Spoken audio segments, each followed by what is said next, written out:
Okay, so in that case, we'll move on to the internship chat portion of our gathering tonight. I think, you know, some of you out there have been waiting patiently for us to get to this. So yeah, Anthony is here. I don't know if you want to go ahead and take the reins and get on the microphone. He's the TA for Pat Frank's 294 class, the virtual internship class. So if any of you are out there are interested or curious about virtual internships, Anthony is the man to answer your questions.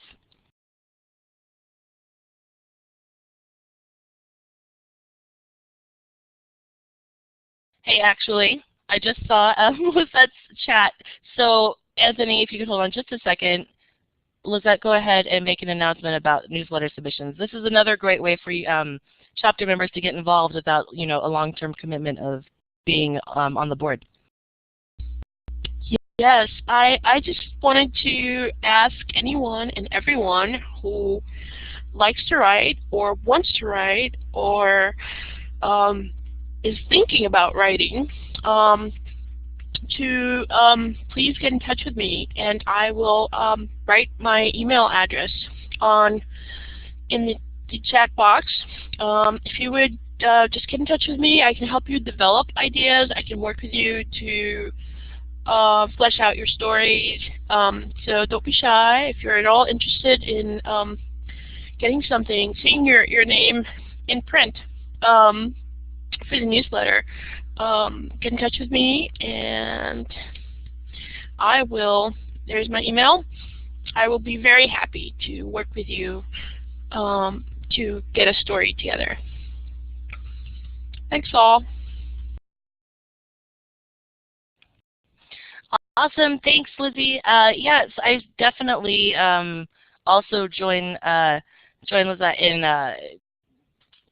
strongly encouraging anyone out there who's interested in submitting something to our newsletter. It's a chance to kind of get your name out there and get involved, and it can be a fun experience too. So, without further ado, Anthony, are you ready to tell us a little bit about virtual internships? Yeah, I was just doing my audio setup. Should I start now or yes? Yeah, go ahead. Do you want to just start giving a little presentation, or do you want us to just ask you some questions? I can go ahead and start presenting right now. If you need to stop me, go ahead and type something in the chat box or message me, but I'm good to go right now. Thanks for having me, everyone. My name is Anthony Andora. How's my audio, by the way? Do I sound all right? Thank you. Okay, so I'm from Southern California. I live about 15 to 20 minutes away from downtown Los Angeles, and I'm graduating this May. And I just want to tell you a little bit about my virtual internship experience. I completed a virtual internship for San Mateo County Library in spring 2012, and that system's near San Francisco. I did lots of social media work. I maintained Facebook accounts. I tweeted hundreds of times. I wrote dozens of blog posts. I helped plan Screen Free Week, and I did some graphic design.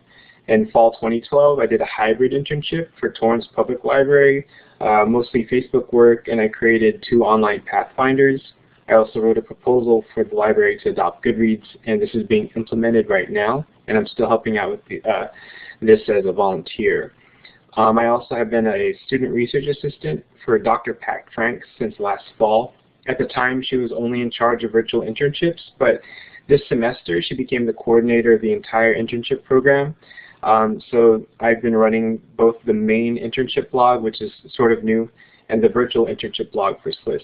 And I've been learning lots of information about the experiences of the students who are enrolled in her Library 294 section for virtual internships.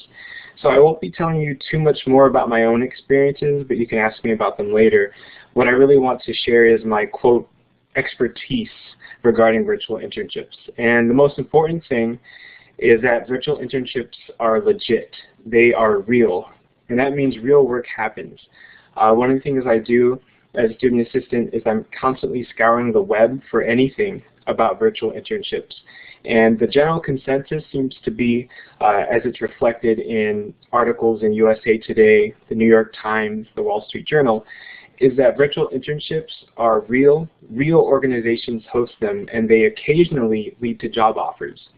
So we're talking about the U.S. State Department, the U.S. Agricultural Department. They both host virtual interns.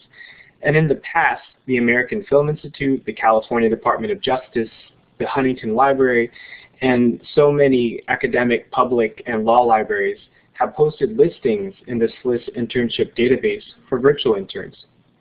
So real work happens, and it happens all over the place. Second thing is cliches apply, and the cliches I'm talking about, first one, you get out what you put in. So for people who are content with hitting minimum requirements, at the end of a virtual internship, you might feel like it was just a waste of time, like it was so easy, like nothing really happened. But if you're willing to go above and beyond and try to impress your site supervisor, because you're typically not going to meet them in person and try to charm them, so going above and beyond is how you can really feel accomplished. So we're talking about not just meeting, but beating your deadlines, outperforming each expectation for your learning outcomes, and showing your organization that you can be even more valuable than someone who's on site. Doing these things will make the virtual internship feel worthwhile. And for me, when I saw my contributions being made real for a library that I'd never been to, hundreds of miles away, it was priceless, and it gave me so much confidence when I moved forward, and it really helped me actually get the job that I have right now for Dr. Franks as her student assistant. Another cliche is early bird gets the worm. There are not nearly as many virtual internship listings as there are on-site internship listings. So check the database often and keep up to date with the SLIS Virtual Internship Blog so you have a chance to apply. One site, for example, Credo Reference, it's popular. It's been around for a while. They've hosted SLIS interns before. They pay their interns. So these positions are, as you can imagine, pretty competitive when they come around. And the last cliche is think outside the box. The virtual environment is largely uncharted territory for many organizations. So if you have any ideas, make sure you share them. I believe the more ideas you have outside of your learning outcomes, the more you can impress your site supervisor.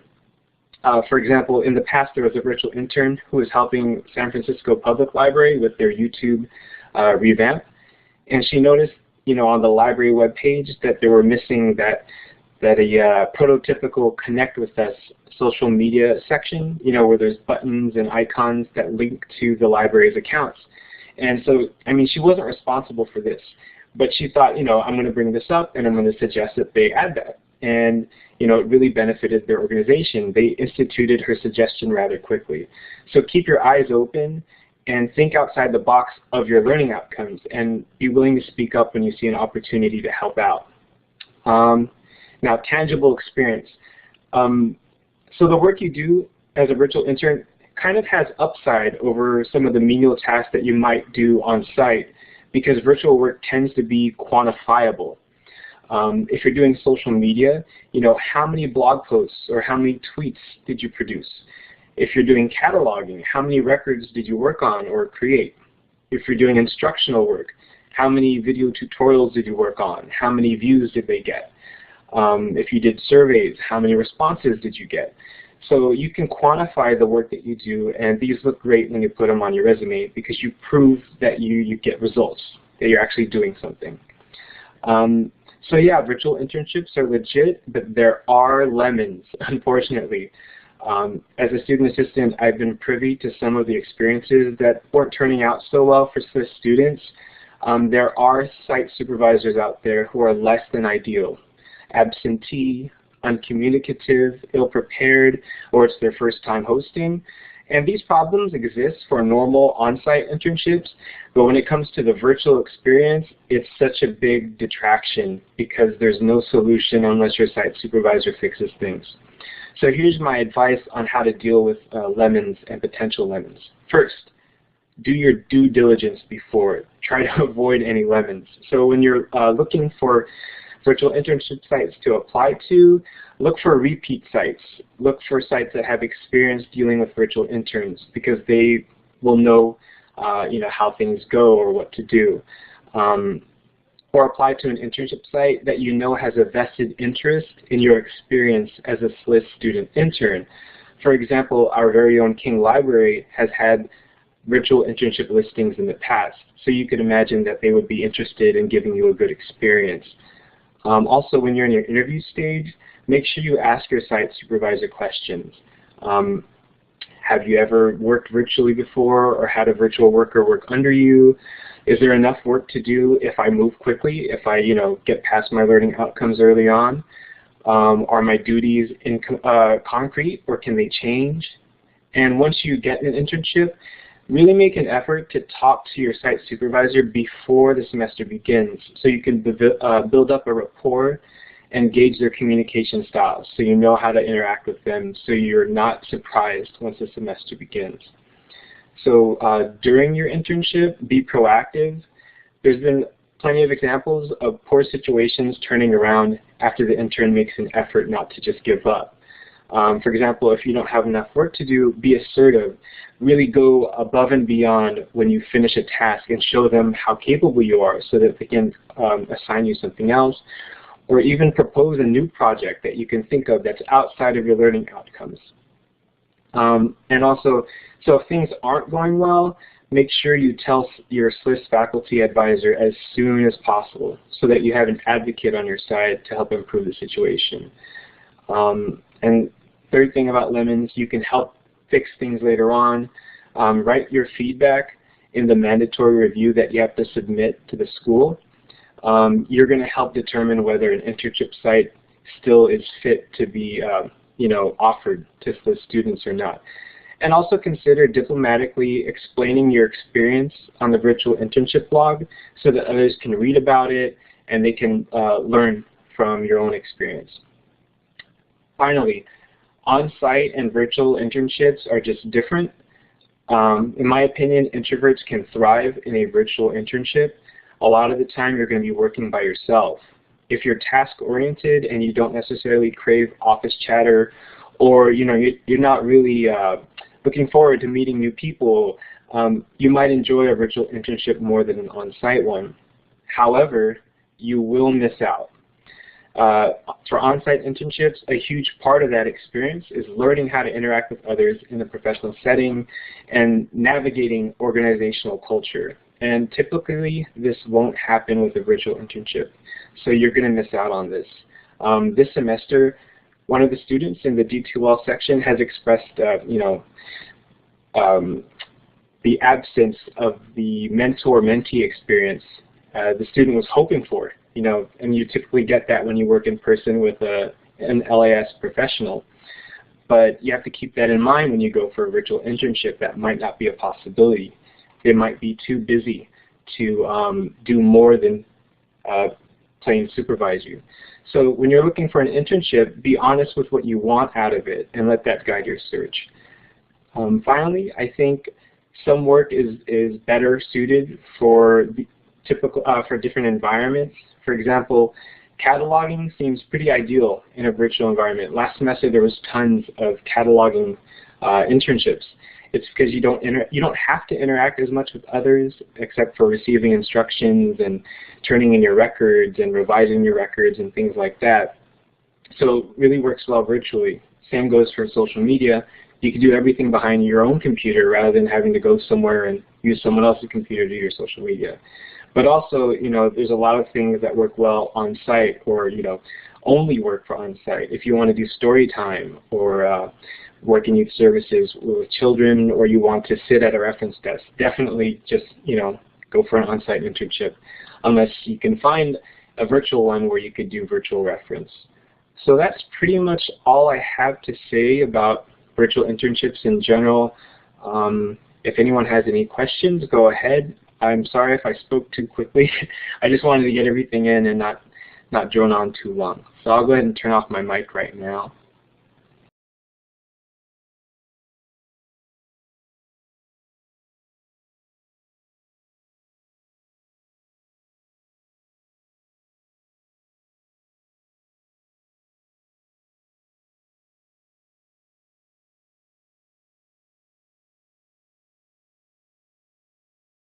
I have a question, Anthony. Would you say from your experience in seeing and being able to, I mean, aside from your own experience, since you've been able to be exposed to so many different other students' internship experiences, would you say that it's better to, since we can do up to 2, would you say it'd be better to mix it up and do like 1 on-site and 1 virtual rather than trying to do 2 virtual? That's a good question. Personally, I think it's good to get a mix. I went in hoping to only do virtual. I only did a hybrid because I was a former employee of the Torrance Public Library, and so for me, I didn't have to like learn about a new organizational culture and try to fit in all over again. You know, I consider myself an introvert, so I'm really attracted to virtual internships. But going through that experience, doing a hybrid and doing most of my work on site, or half my work on site, it benefited me. It gave me a more well-rounded view of you know, the LIS profession. Even though, you know, I had been a page for years and I just became a library aide and I hit a 1-year anniversary for that. You know, it was different sitting at the reference desk and doing reference questions. So I really valued the opportunity to do both a virtual and a hybrid one, which gave me on-site opportunities.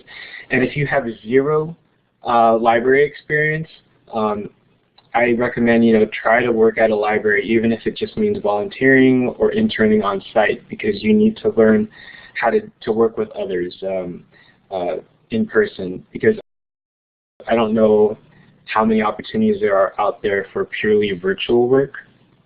So I would definitely recommend, you know, try both. See what else is out there for you.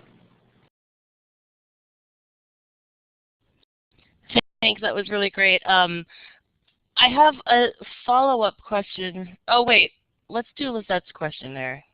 Yeah, it kind of goes into that. You were saying that the virtual internships are competitive because there aren't as many. But so, what kind of tips do you have for students who would be looking for those harder to find ones, or just internships generally? I think for virtual internships, your resume is a huge deal. It's going to get you your interview, and then it's just follow all the good old interview advice that you can find when you're being interviewed for a virtual internship. You know, practice, think of the questions that are going to be asked. Have your own questions prepared so you're viewed as being thoughtful and you know, engaged. And in terms of securing an internship, I was pretty lucky for mine. So, like my first internship with San Mateo County Library, I had contact. Oh, so I guess this is a bit of advice. I contacted them really early on. Like, so it was a spring internship. I think I contacted them sometime in like the beginning of November or something. So, you know, months before the next semester would begin. And so that made me the only candidate at the time. And my first email, like expressing interest, seemed to work really well for that supervisor, and she just asked for more information, and then she said basically, you know, send me your resume and your references, and you know, you pretty much have the job, but you just have to make it official, so send in that stuff. So first impressions, I would say, are absolutely crucial. Any communication you write, make it professional, put your best foot forward. Inject a little bit of your personality too. I was fortunate, I was going for the creative writing web intern position. And so I had links to, you know, social media that I had done and creative writing that I had done before. So I was able to put that kind of in my initial emails. So it didn't have to be asked to give any information. I was very proactive about that. And so everything kind of worked well from there. So I didn't get that first internship through networking, but I got the second internship through networking because I used to work there and I knew the people there. So I know that networking is huge in finding places. So I advise also, if you know of a place that you want to intern at and they don't have an internship, talk to someone. If you know someone on the inside, ask about the possibility of planning your own internship. I pretty much planned my internship at Torrance Public Library. So you could be seen proactive and as a huge asset in that way. If there's a library you want to work at and they don't have a listing, just talk to them. Talk to someone high up and talk about what you can offer, what you're looking to provide and contribute, and that can really, pique their interest, and then, you're seen as someone who's a go-getter and someone that they would want. So I'm sorry, I kind of went all around the question, but I hope that answered it.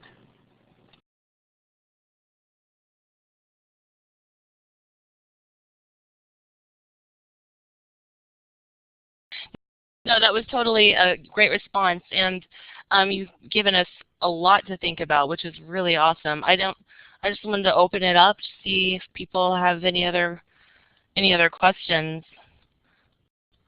either in chat or on the microphone.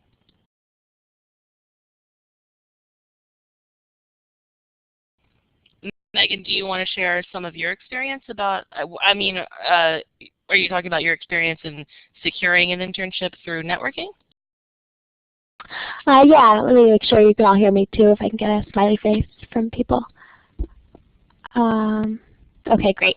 Yeah, that was my experience. I wanted to do an internship at Sacramento State University, and they didn't have one listed in the San Jose database, but they were the nearest university to me, and so I just kind of scheduled an informational interview with someone at that university to just talk about their work and get some ideas in general. And then I said, well, since I'm here, I'm also interested in an internship. Do you guys do that? And then it was, I think, 3 or 4 months before the internship would start. So I worked to do really ahead of time. I was the only person that asked at that time. And I was able to make the objectives myself. So I think that was, it sounds intimidating to make your own internship, but if you just get an interview with somebody and start talking, it's pretty easy actually.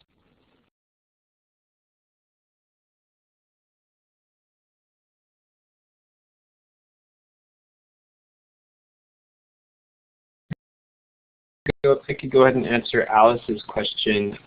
Personally, I don't have any information on this, but Matt, Dr. Franks has another graduate assistant. I forgot his last name. I feel bad, but Matthew. I talked to him a couple times, and he volunteered at I believe an archives or museum for a while, and now I think he has a gig there. If you show that you could do real work, and you're doing it, pro bono, and it's valuable work to that organization, I'm hopeful that it could turn into something substantial, at least an internship where you can receive credit for it, or hopefully something more. But even if you can't get an internship, volunteering is, I would say, absolutely essential. From everything that I've read, it seems like experience trumps everything, because we go to school and we hope to be prepared, but out there in the LIS profession, they don't want to have to teach us after we leave school. They want us to be ready to contribute right away. So I would say volunteering is great. And then you could also cultivate professional relationships with people out there and really get your network going. And if they, appreciate your work and, see you in a good light, hopefully that could lead to, they know about a job opportunity somewhere else, and then you can, go for it. So I would definitely say volunteering is great. Yeah, it's pretty much an unofficial internship. Just treat it like it's something professional, and that I think can work well for you.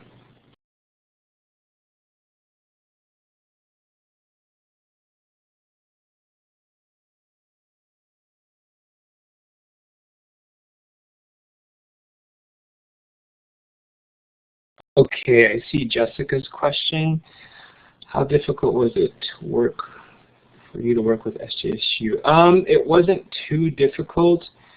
If you do all the work on your end, like you get all the information from the potential site supervisor, you just give the contact info to one of the SLIS internship faculty. In my case, it was Dr. Bill Fisher, and everything kind of worked smoothly as long as we wrapped everything up pretty early on, so there wasn't any trouble with deadlines. But if you create like your own internship, make sure you give all the information to your site supervisor so that they can go ahead and get in touch with SLIS and then do some follow-up where you're able to talk to SLIS yet, and also if things are silent on the end of your internship site, contact who the faculty member is and ask questions, and they're very accommodating and they're very helpful. They just want they want everything to run smoothly. So I think the more contact you put out there, the better. I'm not aware of any problems running into things like that. I second what Anthony said. I also made an internship for myself just through networking and talking to people I knew when I interned at UCLA this past semester. I just, somebody had me meet up with the internship supervisor, well, the lady who would eventually be my supervisor, and I thought we were meeting to discuss the possibility of me being an intern, but really we were meeting to discuss what I would do during the internship. So I was like, oh, I guess it's been official, I guess. So, but they really, I just had to, in order to set it up with San Jose, I really just had to come up with my learning outcomes and communicate with Dr. Fisher, like Anthony said, and he helped walk me through the process of getting it, on the books, I guess. And I will say that my site really liked the learning outcomes, because I think sometimes students don't think about the other side of the internship where your site and your supervisor are providing this experience to you, but it's not as if they have just this like machinery ready to go to create a great internship experience for you. They're working and they're wearing a lot of hats and they're really busy at work too, and it takes a lot of effort and sometimes effort and time to create the internship experience for us. So when we can come to them with well-crafted learning objectives, which Dr. Fisher will help you with, and there's guidelines for, it really helps them know what you're offering to them and clear up the expectations on both sides. So it really helps, like Anthony was saying, keeping the communication open and just keeping everybody on the same page. So it was not that difficult.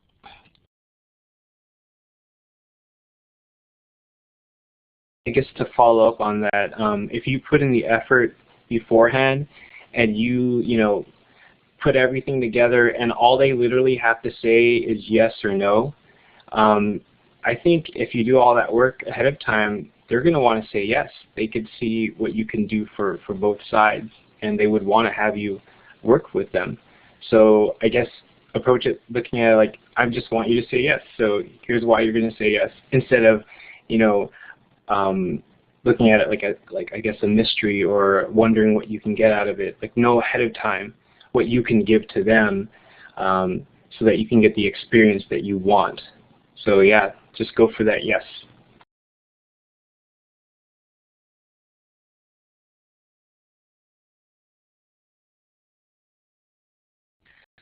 This has been super informative. Does anybody else have any sort of lingering questions out there? Questions about non-virtual internships, where to look for them if you don't really have sort of like the ability or connections to network right now. If you're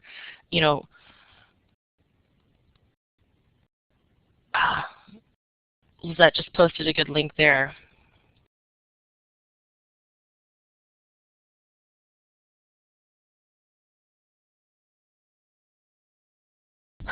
Oh, hi, thanks for the question. Yeah, my internship, I'm interested in instruction, and so that's one thing that is kind of difficult to do virtually, at least at this point. I haven't seen any virtual internships for teaching, and so I did a lot of observation of teaching in in-person classes. And I also worked with the librarian in the education department to put together a bunch of LibGuides, which was really fun. She gave me some resources, and I put those together in a way that was easy for students to use. And I got to observe and also work at the reference desk and learn a little bit about collections. So I did a little bit of everything. I interviewed people and got a good overview about how the whole university library works, but mostly with reference and instruction emphasis.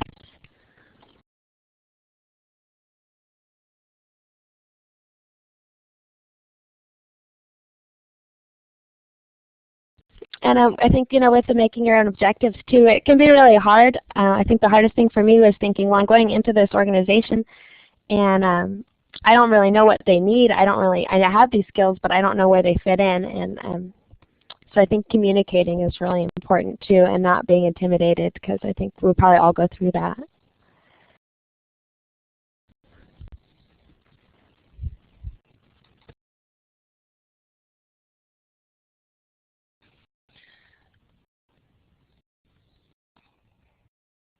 I definitely second what Megan's saying there. It can be really intimidating, especially because you're like, how am I supposed to write outcomes? How am I supposed to look into the future and know what I'm supposed to get out of this when I don't know anything about your organization really, because I haven't worked with it? So, but I think it's key, to try not to get too intimidated and keep in mind that, they don't expect you to know about their organization before you come into it, but they do expect you to be enthusiastic and to have done your homework before. And that's where doing that informational interview can help inform you a little bit about what it is they do and how it can mesh with your, your desires and what you want to get out of the internship. And not just get out of the internship, but build your, SLIS experience and your, just can help you prepare for where you're going in your career. I was just going to throw this out there. I don't know if anyone here is a member of the ACRL within ALA. It's the Association of College and Research Libraries. They put out this publication called College and Research Libraries News. And anyway, there's a good article in the current issue about being a job seeker in LIS and how these sorts of internships and volunteer experiences can really help prepare you in ways that you're maybe not aware of at the time for your future career and being in the profession.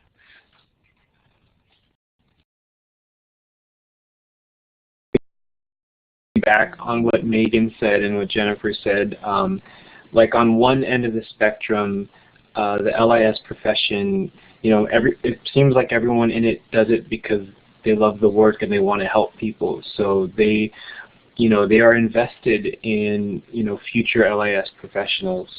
And on the other end of the spectrum, I know this is being recorded, so it sounds kind of jaded, but as an intern, you are a source of free help if it's an unpaid internship. So, you're still valuable to many organizations. So, on either end of the spectrum, I feel like I know it's easy to get intimidated, but don't look at it from the point of view of not being ready, but being valuable. Like, you're valuable because you're the future of the profession, and many LIS professionals are invested in how well you develop. And on the other end, you could help for free, for many unpaid internships. So that's that give and take there.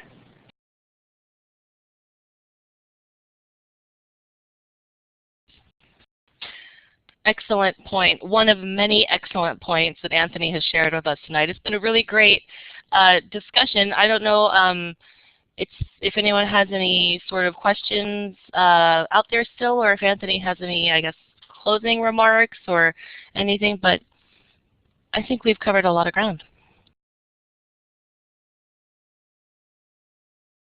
I just want to say thanks for the opportunity to talk to everyone about virtual internships, and I had fun. And it was nice to vocalize stuff that just rattles around in my head because I really am a huge fan and proponent of virtual internships. I feel like it helped me I felt like I was just going through the motions when I began SLIS, but then after I did my first virtual internship, it's like, okay, I can be a contributor out there. I can produce things of value. So I'm a huge proponent of them, and I want as many people as possible to experience it if it could be beneficial to them.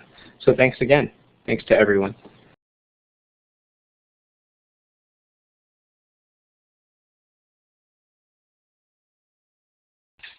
Thank you so much, Anthony. We've been so happy and honored to have you here with us and give us so much insight.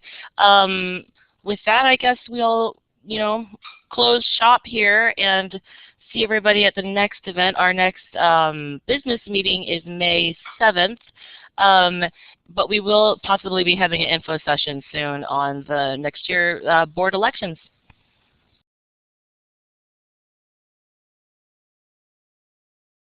And thanks to all of you for coming. Board members, I know it's mandatory or whatever, so thank you for coming. But all of you others out there, we're really glad to have you here with us.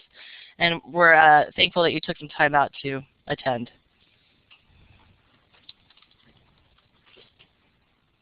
Yes, everybody have a great night. Get back to work with school stuff that I know is going on right now.